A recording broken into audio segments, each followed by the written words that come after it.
The 2.4 metre is a single-handed keelboat, a racer having the complexity of a sophisticated keelboat without the high costs, but the fingertip feeling of a dinghy.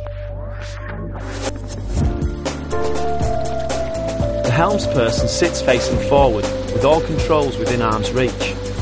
The sailing is not physically demanding and the racing is done in one open class, giving the opportunity for sailors with disabilities to compete on equal terms with able-bodied sailors.